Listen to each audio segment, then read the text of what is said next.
How's it going, everyone? I'm just doing kind of like a final video on our chickens.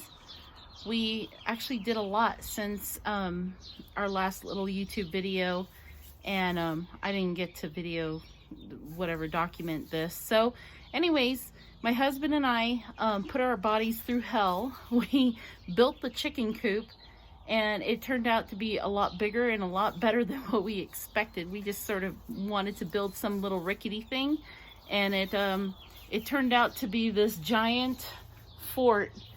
And the reason we have these big walls behind us is because we get a lot of strong winds coming off the lake, and we don't want it to harm our chickens or blow all this hay and stuff away.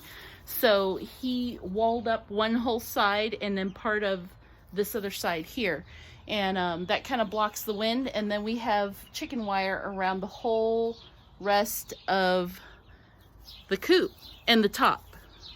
There's this is the house over here, and then it's all chicken wire all along the wall here.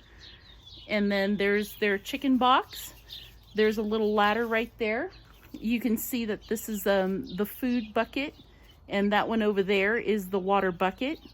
And I got little nipples down at the bottom of the water bucket and a pan for the food bucket, but they're still kind of eating out of the little chick feed thing. I just put it over there next to their food bucket to get them used to eating in the area.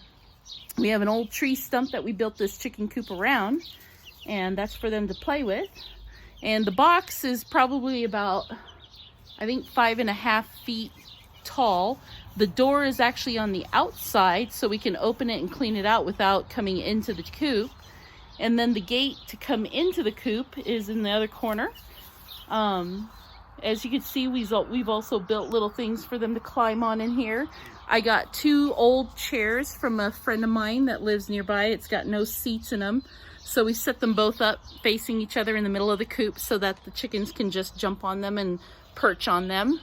The inside of the box also has a perch. You can kind of see where part of the brace is right there. There's a perch inside the coop for them to sleep on.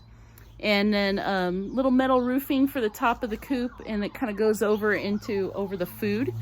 And then I would say all in all, this thing is about 16.5 feet long by 11 feet wide.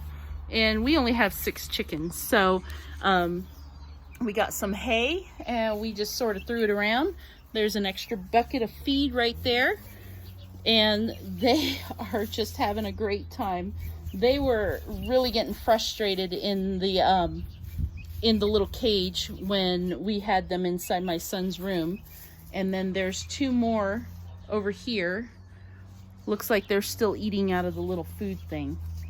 So 1, 2, 3, 4, 5, 6 over here, and they're all pretty happy.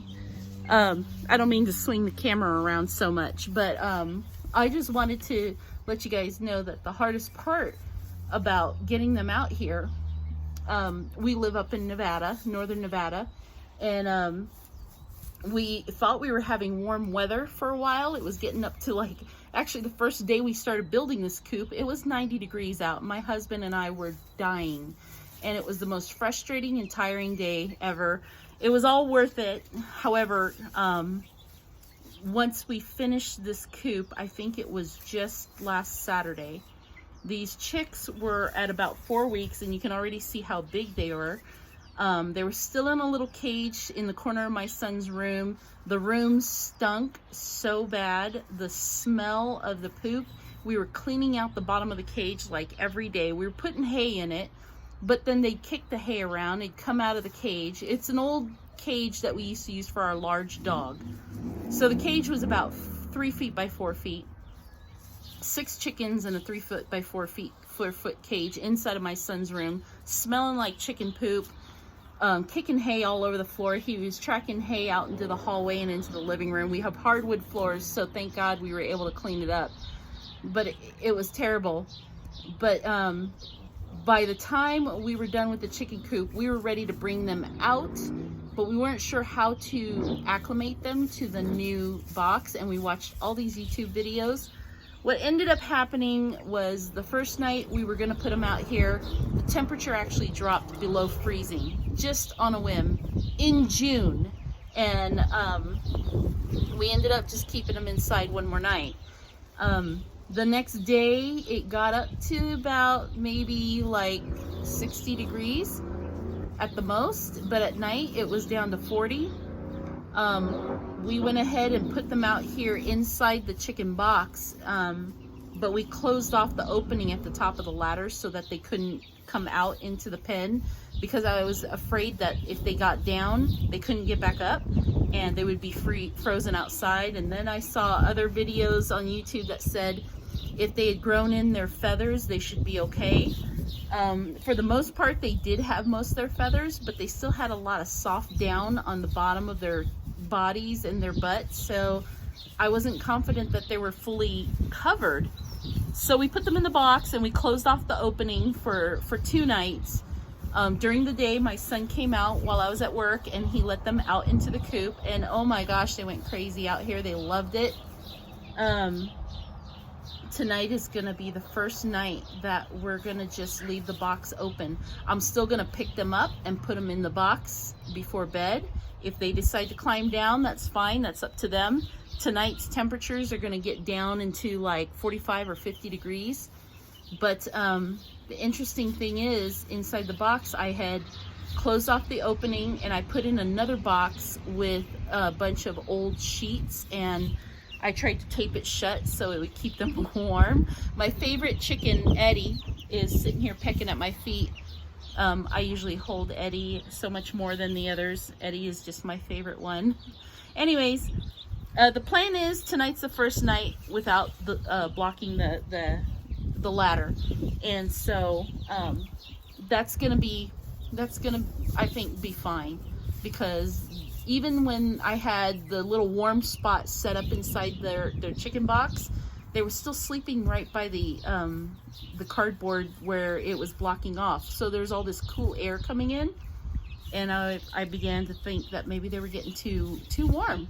So anyways, we're going on 7.5 minutes now, and I'm just jabbering on. I don't know about you guys, but I hate YouTube videos that's just a person sitting there talking. The bottom line is, from what I understand, we moved the chicks out at about 4 to 5 weeks old, when the temperatures at night were around 40 at the lowest and 50 at the highest, just because this is my first time and I did not want to kill any of my chickens. During the days, it was 60, about 60 something today, but this week it's going to get up into the 80s and 90s, which makes me feel better because that means the nights are going to be warmer. So they're out, they're about. I just have to have a little more faith in my chickens, and just have a little faith in myself. They have this mansion here and it's actually very sheltered. So if any of them die tonight, I guess I'll be posting another video to let you know what not to do. But anyhow, this is probably the last video I'll make since we got them on day 1. Now they're climbing up on the little chairs with me, and they seem to be loving it. And I guess maybe I will post more videos later when I start to see eggs, because that was the whole point in getting them. So anyhow, I'm glad you guys sat and listened to me jabber on.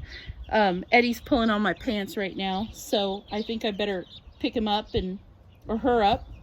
And also I'll post a video when I figure out like who's gonna be roosters and who's gonna be hens. So talk to you later all. Thank you for joining us on our adventure. Take care.